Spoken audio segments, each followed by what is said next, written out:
Olá, hoje é terça-feira, 13 de setembro de 2022 e aí o Bolsonaro é uma grande notícia, né?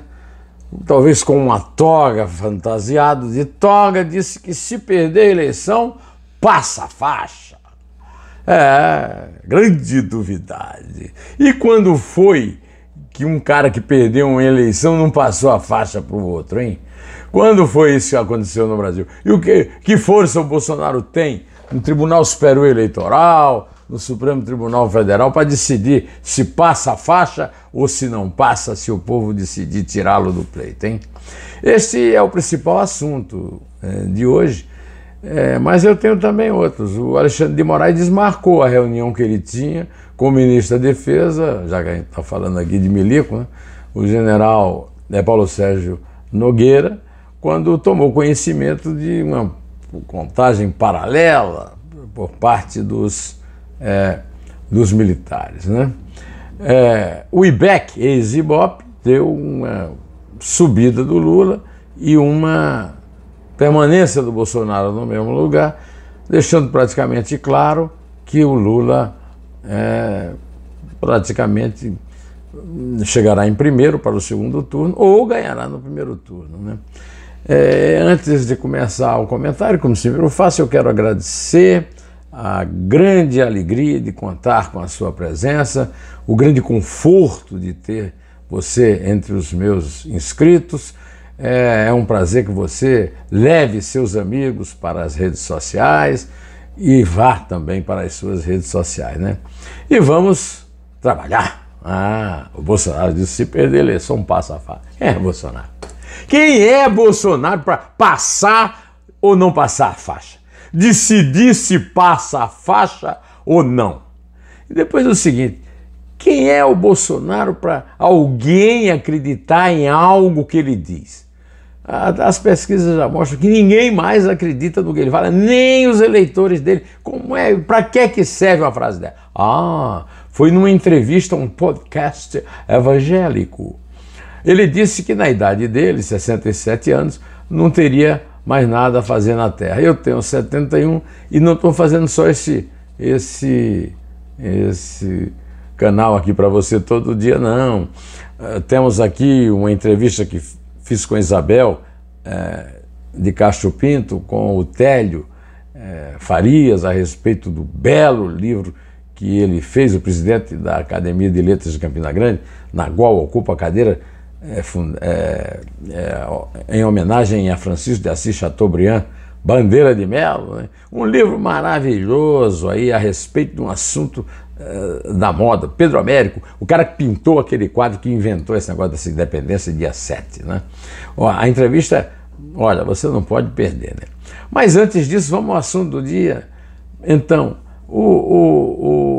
eu tenho 71 anos, estou aí fazendo...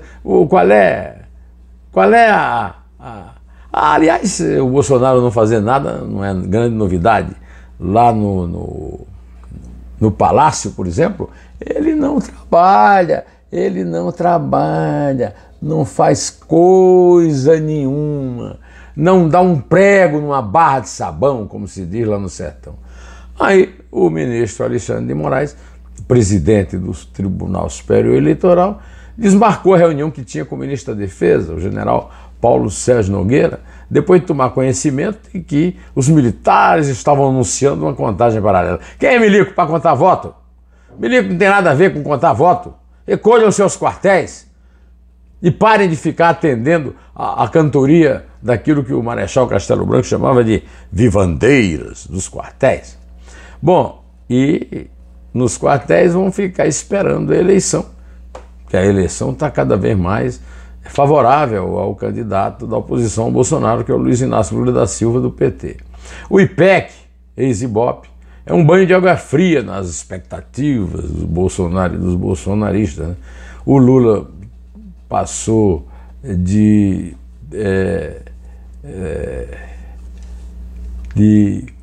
49% para 51%, ou seja, uma possibilidade concreta de ganhar no primeiro turno, e o Bolsonaro manteve-se nos 35%. É claro que isso tem uma oscilação, tem margem de erro, o Lula e o PT estão jogando pesado para ver se conseguem realmente votos úteis para que passem o Bolsonaro já no primeiro turno e passem 50% mais um no primeiro turno, né?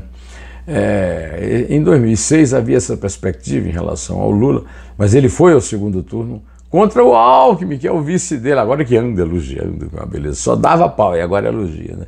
Pois então, o Alckmin fez um feito histórico, né?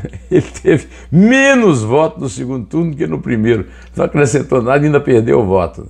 Agora Marina Silva aderiu ao Lula, depois da campanha da Dilma em 2014, tê-la tratado como cúmplice de banqueiro que tirava a comida da mesa dos pobres durante a campanha. Ô, dona Marina, a senhora desaparece um tempão para aparecer fazendo uma piada dessa, né? Apoiando o Lula e o PT, que cuspiu no prato em que a senhora comeu, né? Não é verdade? Não. Então, além do Lula, ela vai votar no Geraldo Alckmin, que foi a imposição do próprio Lula para ver se consegue ganhar logo no primeiro turno, né? Além disso, eu tenho aqui uma notícia, né, de que em 16 anos, áreas dominadas por milícias cresceram 387% no Rio de Janeiro. Hoje, esse domínio no território do Rio de Janeiro é de 49,50%, né? Enquanto que em 2008, 16 anos, era de 23,7%. Segundo o Instituto Fogo Cruzado, em parceria com o Grupo de Estudos Ilegalismos da Universidade Federal Fluminense, GENI-UF. Hoje também é um dia meio chato para mim. Eu fui presidente do Cineclube Glauber Rocha, em Campina Grande. E Glauber Rocha teve um grande parceiro no francês, Jean-Luc Godard. Eu sou fã de O Acossado, o filme do Godard, né, de Alphaville, filme do Godard. Sou fã do Godard, diretor do famoso Nouvelle Vague, né, a nova onda francesa. O Jean-Luc Godard, de origem suíça, se matou, né, um suicídio assistido, né, uma espécie de eutanásia com a ação da própria pessoa, né?